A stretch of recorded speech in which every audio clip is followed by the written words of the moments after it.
one thing, several people asked me, can I sort of give more details about the modeling approach? Because the one I'm showing here is an individual-based model. Okay, so the idea is we would, model the variation, the fate of each individual. So it's a simulation model. So I think mathematically it's easy, and that actually gets to my other points. So previously, actually when I was doing my PhD, the oldest theoretical paper I published, it's more or less like this. It's just use some calculus. Okay, it's idea mathematically it's simple because for biologists our mathematics are not that good. So, but at that time, people have the trend of coming up with analytical solutions. So I think that's one of the reasons we try to keep our model very simple. But actually in these 10 years, I think I gradually changed my view. For example, this model, I think what's special about this model is actually the population size is not fixed. Okay, and we allow the feedback of environmental quality and degree of cooperation and cooperation. So it's kind of a complicated feedbacks. And I think that's the reason we can discover these things that it's very difficult to discover by analytical models. But we can talk more about that. So what I'm going to show you, I guess I'll skip many of my slides, but I'll show you some general code first. Okay. So originally, what I want to say is after these empirical and theoretical model, I want to show you the sort of the fact in the field of biology now. So this is a paper published maybe in 10 years ago. So it's a PNAS paper, very good journal. Okay, it says high use of equation impotent communication among biologists, and it's a very striking stuff. That is the density of equation in an article has a significant negative impact on citation rates, which with papers receiving 28% fewer citations overall for each additional equation per page in the main text. Okay, and I think there are two ways to interpret this. One is, as the title says, that you put many equations and it's difficult to communicate. Okay, I think that's one. The reason for this is actually for biologists, I'm kind of envy physicists because I believe that even you are experimental physicists, you still need to read equations, right? I think you still have these mathematical educations. But for biologists, many biologists actually, when they read when they have the see equations in the paper, they just skip through it. Okay, just skip and then read the introduction and discussion. Okay, because in our undergrad educations, there are generally lack of education of mathematics. Okay, I think that's the one reason. But the other reason to me is if you, I don't know, if you were doing theoretical biology, and I think many physicists are doing that. But to me, I actually seldom read the paper written by physicists, except some, when I need some methodology sort of help. I think the reason is the questions we're addressing usually are different. Okay, so in a sense, yesterday I decided to put more empirical work. The reason is I want to show you that actually there can be a tight link between the empirical and theoretical work. So I think the separation is really still huge. Okay, there's I think still very huge gap between the models and empirical studies. And this is another quote, still by Wilson. He writes lots of stuff, and actually he has a talk online. saying that basically, okay, so he said his principle one. He said it's far easier for scientists, including medical researchers, to require needed collaboration in mathematics and statistics than it is for mathematicians and statisticians to find scientists able to make use of their equations. Okay, and I think he has this book. I think the main point for him is, as I said, many biologists are not good at mathematics, and many people, I think especially young people, because they are not good at mathematics, so they sort of afraid of doing science. So I think he is trying to encourage them and saying that actually he doesn't know calculus until he was a full professor at Harvard. And he said, I'm still so successful, even I don't know anything about calculus. So this actually caused a huge debate. But if you read this book, I don't think he is saying that mathematics are not important. He's just saying his second law that if you have different ability of mathematics, you can still find a suitable topics. But I think based on my experience, or hopefully what I show you is, if you don't have the mathematical abilities, and it's actually quite difficult to, I think complicated questions are difficult to address. Okay, so actually in my own field, for example, behavior ecology, it has the tendency to look for new topics instead of solve a deep, difficult questions. And I think that's the sign of it. And I think it's I write that it's a good niche for young biologists, but I also think that's a good niche for the people who are good at mathematics, like physicists or mathematicians. Okay, because of the time constraint, so I think I'll skip. This is more like a tutorial part, but yeah, I was afraid that I'm using too much time on the first part, so I shift it to this. But I'll give you a very brief introduction about modern evolution. So basically, I think now it's becoming more and more clear that evolution is a sort of a dynamic process. So if you okay, I think I still need to talk about it. So if you think about it, what's the evolution and what's the adaptation and nature selection? I think this is the three key terms when we study biology. Anyone knows what evolution is? What evolution is? What's the difference between evolution and adaptation? Or nature selection. Actually, I asked the same question when I teach the biology major students. As I mutation. First, before adaptation, Okay. Evolution needs their descendant. Descendant. Yes. So the property they get from ancestor to descendant, and but sometimes mutation occurs. So evolution needs this type of things, I think. Yeah. So evolution, if it's not in biology term, it just means some changes along the time. Okay, that's called evolution. But put it in biology. Okay, these are the definition.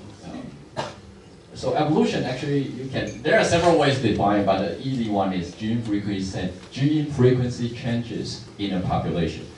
So it's a property of a population. It's not individual. Okay? So you would say, okay, frequency, because frequency means you have a population. Okay? And then remember, what's the mechanism causing evolution? So what are the mechanisms would cause the change of gene frequency?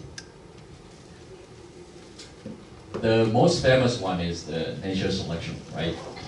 What others? Like mutation, migration, genetic drift. Okay, these are the forces. But one of the key things is adaptation actually is the the definition, dynamic evolutionary processes that fit organisms to their environment. So this actually is usually what we look for. Okay, and nature selection is the only forces can cause adaptation.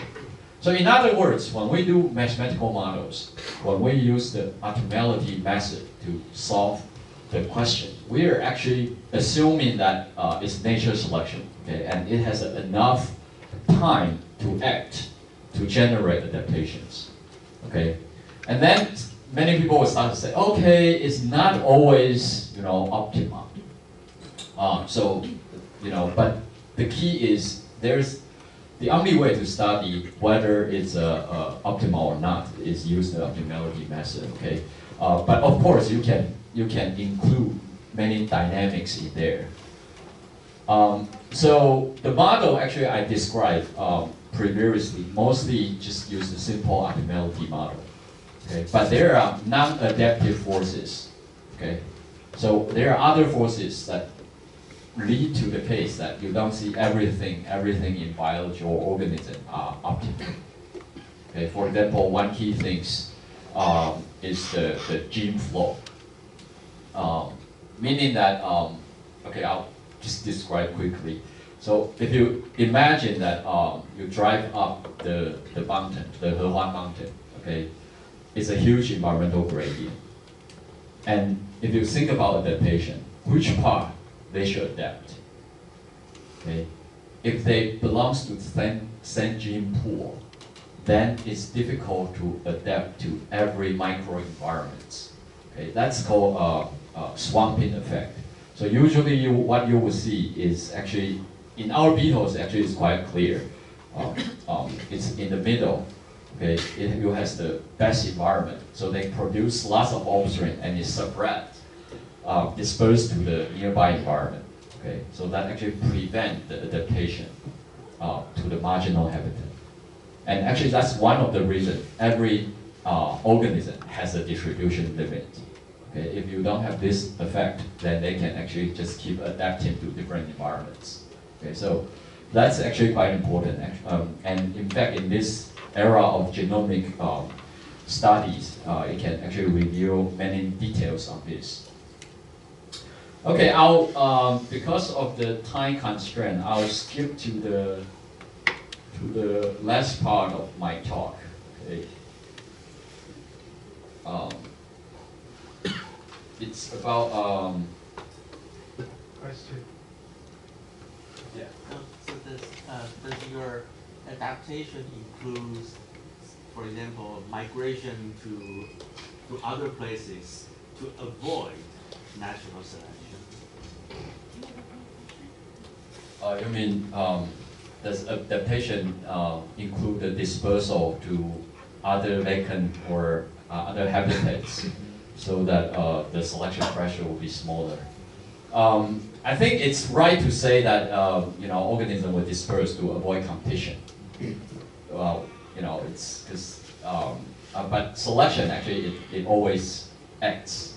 It's just different selection pressure. For example, if you have a high competitive pressure in a local habitat, it will select for higher dispersal. So that's a selection. That's an adaptation. Okay. So the last part, so I'll talk about the adaptation to the fluctuating environment. Okay, that's the one I put in the topic. So it's about backpacking, and I think the other speaker is also going to talk about backpacking. But so in general, I think bad hedging is an adaptation to the fluctuating environment. And the definition of bad hedging, I think the formal definition, at least for evolutionary biology, is it's a strategy that lower your fitness variance, but also lower your mean fitness. Okay, that's the strategy we will refer as a bad hedging. It has to has a cost on mean, and to get the benefit of lower variations. Okay, that's the definition. And if you think about it, that's the most, I think it's sort of a very common idea in our daily life too. If you ever invest in a stock market, and what's the key for your portfolio? I think one of the key is you need to lower variance, right? So for example, when you have these diseases like SARS, or now you have a huge crash, and you still have some funds instead of become zero. Okay, so for evolution, the key is actually this genotype cannot go extinct. If it go extinct, it's very difficult for it to come back. Okay, I think that's the idea, sort of deep in everybody's mind. And but it's actually also because my own study on social behavior, people start to emphasize the role of fluctuating environment. So I start to look at these literature, okay, theoretical models. And then I discover one thing, actually it's very interesting. It's almost all model on bad hedging, okay, is developed under, it's called weak selection setting. Means that it assumes fixed population size and non-overlap generations. Okay, what does that mean? Actually, it's much easier to generate analytical results. Because one of the key is when you have fixed population size, you just need to worry the frequency, right? And then when you have a reproduction events, you can just, this parent generation all die, and then you have the next generation have the frequency or proportion. And that's mathematically actually easy to do, okay? And I think that's because of the historical reason. But then my question is, is bad hedging the only, okay, it's not only, but is it the key mechanism? Okay, can fluctuating environments select for specialists? Okay, so the general question is, can you ever see a specialist, okay, in the fluctuating environment? So there is one slide I skipped. It's actually the paper we published, and what we found is people always think that higher environmental variation was select for generalists. Okay, there are different versions of this in biology. So, but one of the famous one is called climatic variability hypothesis. So it means that when environmental variation are higher, animals would adapt to the wider environmental gradient. So they would have a wider niche. Okay, but what we found empirically, actually, it's not the case. It's when you have a seasonal temperature variation, it's select for wider distribution. But if you have a higher diurnal temperature variation, means that in each day, okay, temperature varies a lot. Actually, select for smaller range size. Okay, the whole thing. Actually, when we first got these results, I asked my assistant to check it twice to see it's right or not. We never thought about higher environmental variation actually would lead to smaller range size. Then again, we start to look for, is there any explanation for this? So yes, there is actually a model showing that, it's a very simple model, I can explain to you. So the idea is among generation fitness, the fitness among generation, when it's non-overlap, it's by multiply, okay? So the idea is basically you cannot have a zero offspring in one generation, right? If you have zero, then it becomes zero. So it's a multiply. But within generation, it's a summation. So you can, it doesn't have to produce offspring every year. But the sum of the offspring in your lifetime is the key. Okay? That's simply the intuitive explanation for fitness calculation. Okay? But if you dig deeper, how this comes from, why among generation is multiplicative. the reason actually is because it's assuming non-overlap generation. Okay? That's why I get started on this study. Okay, and then I discovered actually mathematically, if you want to do it analytically, it's very difficult. But there is a shortcut of doing this. It's basically you can just use a species interaction model. Okay, so you can, I believe many of you know that it's a local Volterra competition model, but any types of species interaction model we can use. And the advantage of using this is actually you can view different genotype as a species. So it's a competition among genotype. Okay, so evolution actually is a process of this dynamics. And then if you use this approach, actually you can, there are lots of existing analysis and tools you can use to analyze, non-fixed population size. And you can have all the freedoms to analyze stochastic environmental variations. By the way, this is actually it comes from our collaborator, Dr. Liu Weizhong. So actually, I described my question to him, and he somehow come up with this by their own. And then I'm at first I'm very skeptical because I never heard this. And then I checked, there are a few people use this also.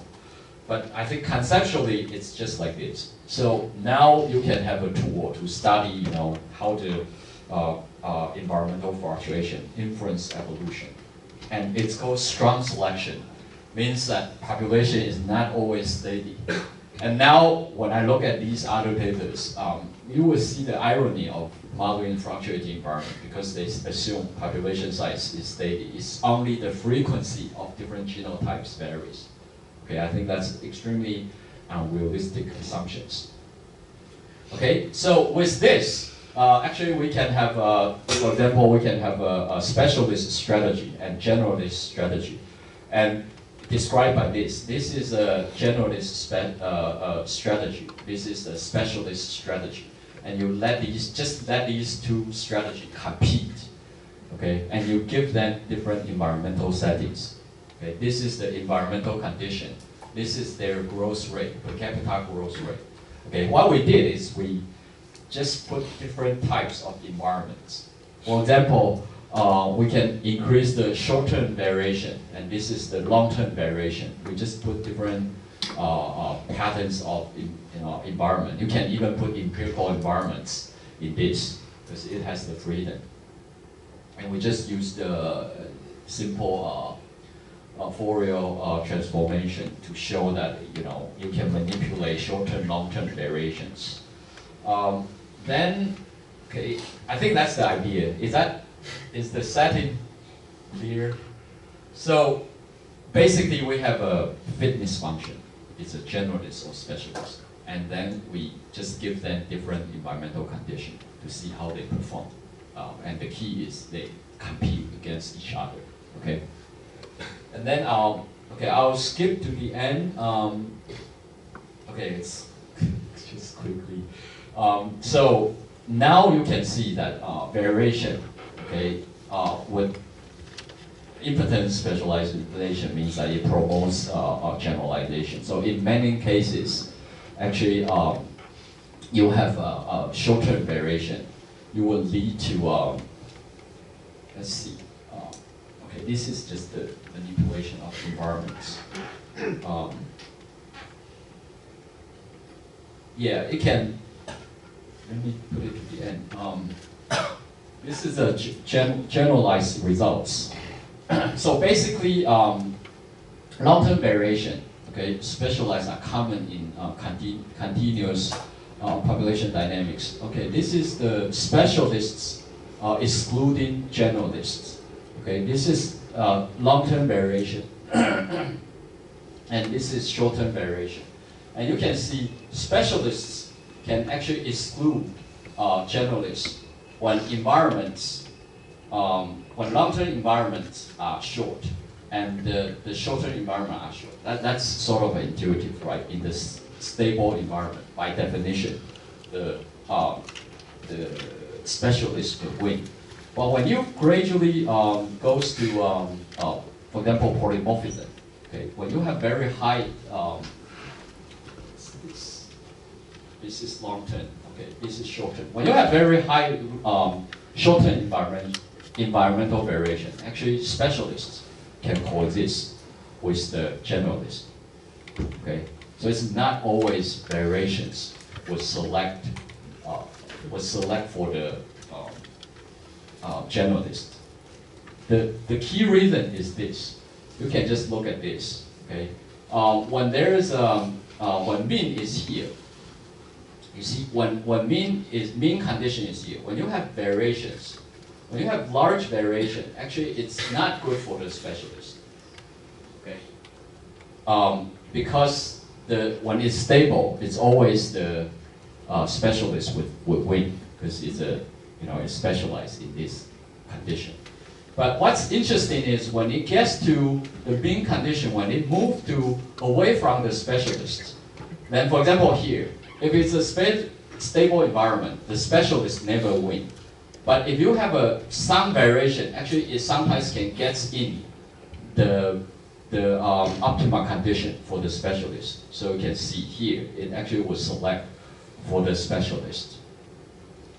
Okay, so that means it's actually not just the variation, mean also are important. Okay, so if you put these mean and variation, long-term versus short-term, okay, then you can generate some parameter space, especially short-term environmental variation. It can goes to the parameter space that favor specialization. Okay, biologically speaking, what does that mean? If you think about, for example, animals, I think it's pretty common you have a diurnal versus nocturnal species. 日行性, 夜行性. Right? It's very common. That means you specialize in the daytime versus specialize in the nighttime. Okay? That's very common. But have you heard of an animal specialized in winter versus specialized in summer? Yes, there are some animals. Okay? For example, they only breed in the winter, or they only appear in the winter or appear in the summer. Okay, that's fine. Have you heard of animals specialized in certain year? That's more difficult, right? I think that's what this means. Short-term variation means that actually you can basically sort of save your energy, not invest in these harsh environments. You can save it to the specialize in the place you like. But if the variation is long-term, like El Nino, it's difficult to have a species that is an El Nino specialist, right? It's difficult, but it's possible you have a dry specialist, wet specialist. Okay, so that means variation itself is not enough. You need to consider the time scale, because that's how adaptation occurs. Okay, I think that's one of the main point of our model. And goes back to the modeling approach. So if you have a fixed population size, it essentially putting the environmental variation more long term, because it's a discrete, right? It's not like updating in each time step. So I think that's why, when you have an non-overlap, this generation pass to next generation and next generation, it essentially create more like a long-term variation. Okay, so that's select for a generalist. But when you have a more continuous, you can just as I said, it's a diurnal versus nocturnal. 日行性, 夜行性. You can just reproduce in the daytime or reproduce in the evening. It doesn't have to wait that long. Okay, that would select for the specialist. So put it in the other words, if you invest in the stock market, sometimes it would be good to be bold, take a high risk, because you can make a lot of money. But the key is, can you avoid the crash? Okay. Okay. Finally, just this one. Descent approach actually can apply to the species coexistence theory. Okay, people actually in that field is also lots of them assuming stable equilibrium. So I think these are actually a good opportunity for the future studies. Okay, I guess that will conclude my talk. Thank you.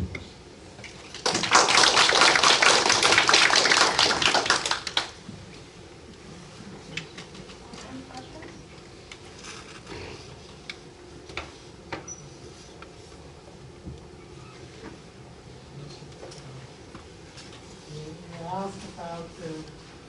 You asked about species specialized in certain year for the last 17 years cadence. Yeah. And how did you fit that in the environment? Yeah, that's a very good assumption. And yeah, I think these 13, 17 circadian, I think the key for them it's probably not has nothing to do with environmental variation. It's not like you know you have the environments. So I think it's more like they're avoiding the within or among species competition. So it's a more biotic. The key for this is you emerge in certain years, doesn't matter. But the best thing for you is emerge with other species. Okay?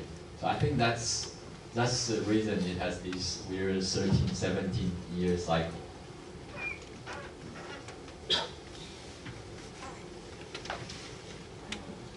other questions?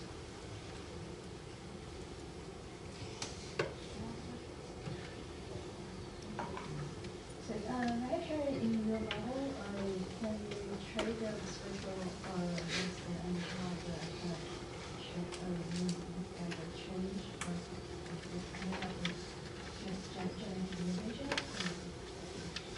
So, I'm wondering, how about the meaning of the environment? Can that change as well? Like you have feedback between the specialists and then to the environment, so environment will also evolve as well as the meaning will change. And how would that change the company? Yeah, I guess your question can be sort of, let me show that map. Yeah, here. So I think, are you asking like, you know, if the mean is here, is it possible for the specialists to evolve, to have the mean, Yeah. their optima to the mean environmental condition? Yeah, yeah. I think if the case is there is no long-term variation, it's only short-term. I think it's likely that you will see this. But if you have both long-term and short-term, then you know it's difficult to track the mean because it varies. Okay, so is that?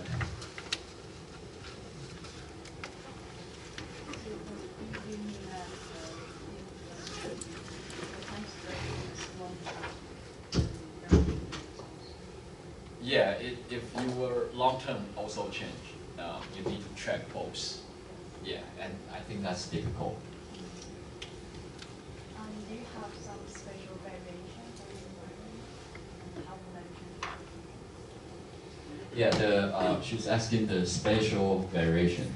So usually when you have a spatial variation, I think that was select for generalists, specialists, sorry. So you have some place to hide, you know.